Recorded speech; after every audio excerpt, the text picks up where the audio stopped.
రేవంత్ పాలనలో సాగునీటి కోసం అన్నదాతలు అష్టకష్టాలు పడుతున్నారు. సాగునీటి కోసం రైతులు రోడ్డెక్కాల్సిన దుస్థితి నెలకొంది. సాగునీరు అందక తమ పంట పొలాలు ఎండిపోతున్నాయని ఆవేదన వ్యక్తం చేస్తున్నారు. 2 ఏళ్ల క్రితం వరకు పచ్చటి పొలాలతో కలకలలాడిన జనగామ ప్రాంతం ఇప్పుడు కరువు కోరల్లో చిక్కుకున్నది. దేవాదుల నీటి పంపింగ్లో ప్రభుత్వ నిర్లక్ష్యం కారణంగా చెరువులు, కుంటలు, చెక్ డ్యాంలు వట్టిపోతున్నాయి.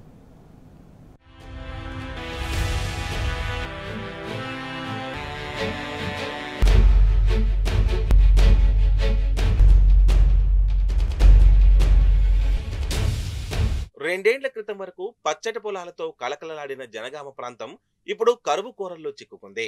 జిల్లాలో సాధారణ వర్షపాతం నమోదు కాకపోవడంతో వానాకాలం సాగు ప్రారంభమై నెల రోజులు దాటుతున్నా సగం విస్తీర్ణంలో కూడా పంటలు వేయలేదు. దీనికి తోడు దేవాదుల ద్వారా రిజర్వాయర్లు, చెరువులు, కుంటలు, చెక్ డ్యాంలోకి సకాలంలో గోదావరి జలాలను విడుదల చేయకపోవడంతో ఈ ప్రాంతంలో సాగునీటి ఎద్దడి తీవ్రమైంది.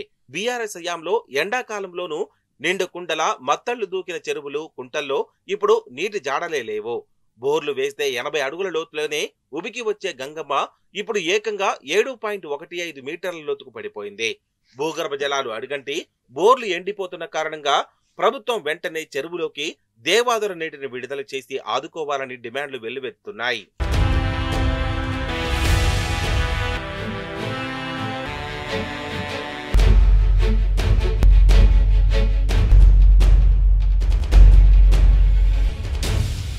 వ్యవసాయ బోర్లు, బావుల ఆధారంగా వానలు పడతాయని, అధిక వర్షపాతం నమోదవుతుందన్న వాతావరణ శాఖ సూచనతో జిల్లా రైతాంగం రోహిణి, మృగశిర కార్తెల్లోనే పెద్ద ఎత్తున పత్తి విత్తనాలు నాటారు. అయితే సకాలంలో వర్షాలు కురవకపోవడంతో అవి మొలకెత్తలేదు. దీంతో ఒక్కో రైతు 5,000 నుంచి 10,000 వరకు నష్టపోయాడు. తర్వాత కురిసిన వర్షాలతో మరోసారి నాటిన విత్తనాలు మొలకెత్తినా ప్రస్తుత వర్షాభావం కారణంగా ఎండిపోతున్నాయి. ప్రభుత్వం వెంటనే చెరువుల్లోకి దేవాదుల నీటిని వదిలి ఆదుకోవాలనే డిమాండ్లు వెల్లువెత్తుతున్నాయి. ఇప్పటికే జనగామ మండలంలోని శామీర్పేట, వడ్లకొండ గ్రామాల్లో రైతులు ధర్నాలు చేశారు. కలెక్టరేట్ ఎదుట నిరసన తెలిపారు.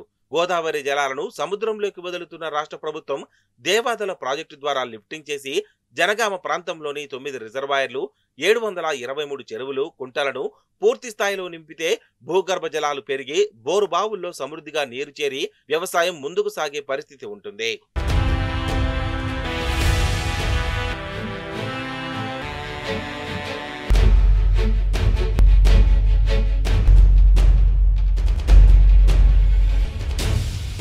ధర్మసాగర్ నుంచి జనగామ నియోజకవర్గంలోని అన్ని రిజర్వాయర్లకు నీటిని అందించే దేవాదుల పంపింగ్ ప్రక్రియ పూర్తి స్థాయిలో ప్రారంభం కాలేదు.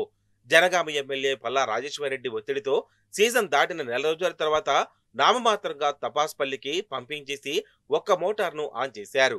జనగామ, చేర్యాల, స్టేషన్ గన్పూర్ ప్రాంతానికి మొత్తం 4 పంపుల ద్వారా పంపింగ్ జరగాల్సి ఉంది. జిల్లాలో కరువు పరిస్థితులు కళ్ల ముందు కొట్టొచ్చినట్లు కనిపిస్తున్న చెరువులు నింపాలన్న కనీస ప్రయత్నం ఉమ్మడి జిల్లా మంత్రులు, కాంగ్రెస్ ఎమ్మెల్యేలు చేయకపోవడంతో సంబంధిత అధికారులు కూడా నీటి పంపింగ్ ప్రక్రియను గాలికి వదిలేశారు. రైతులు, రైతు సంఘాల ఆందోళన నేపథ్యంలో ఎమ్మెల్యే పల్లా రాజేశ్వరరెడ్డి మరోసారి జోక్యం చేసుకుని 2వ పంపును ఆన్ చేసి రైతులు వరినారు మడులు ఎండిపోకుండా చూడాలని ఒత్తిడి తెచ్చారు. దీంతో 2వ పంపు ఆన్ చేసిన కొద్దిసేపటికే ధర్మసాగర్ నుంచి గండిరామారం పంపింగ్ చేసే పైప్ లైన్ పగిలిపోయింది. దీంతో అటు తపాస్పల్లి, ఇటు గండిరామారం 7 క్యూమిక్స్ 2 లిఫ్టులకు సంబంధించి మొత్తం 14 క్యూమిక్స్ పంపుల ద్వారా జరిగే నీటి లిఫ్టింగ్ ఆగిపోయింది. ఒకసారి పైప్ లైన్లు దెబ్బతింటే పంపింగ్ జరిగేందుకు 20 నుంచి 30 రోజుల సమయం పడుతుంది.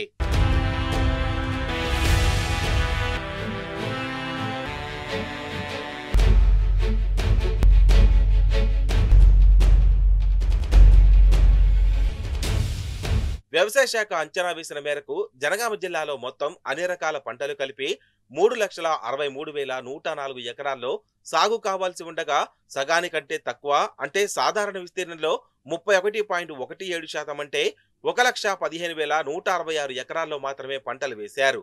జిల్లాలోని 12 మండలాల్లో 9 మండలాల్లో లోటు వర్షపాతం, 2 మండలాల్లో అధిక వర్షపాతం నమోదైంది. వ్యవసాయ శాఖ సాగు అంచనాలో జిల్లాలో సగం కూడా సాగులోకి రాకపోవడం వల్ల భవిష్యత్తులో పెద్ద ఎత్తున ఆహార ధాన్యాల లోటు ఏర్పడే ప్రమాదం ఉందని వ్యవసాయ రంగ నిపుణులు ఆందోళన వ్యక్తం చేస్తున్నారు. కాంగ్రెస్ ప్రభుత్వం కాళేశ్వరం ప్రాజెక్టును బోచిగా చూపిస్తూ ఉప్పొంగి ప్రవహిస్తున్న గోదావరి నీటిని రిజర్వాయర్లకు లిఫ్ట్ చేయకుండా రాజకీయాలు చేస్తూ రైతాంగాన్ని నష్టపరుస్తోందని రైతు సంఘం నాయకులు ఆరోపిస్తున్నారు.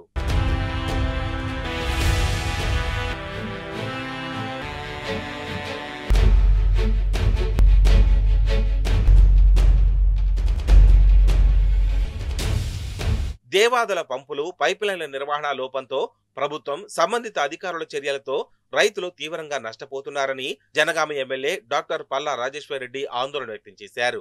యుద్ధ ప్రాతిపదికన పైపులైన్లకు మరమ్మతు చేసి 2 పంపులను నడిపించి నియోజకవర్గంలోని అన్ని రిజర్వాయర్లను నింపి పంటలను కాపాడాలని నీటిపారుదల శాఖ ఉన్నతాధికారులను కోరారు. లేకుంటే రైతులు పెద్ద ఎత్తున ఆందోళనకు దిగుతారని హెచ్చరించారు.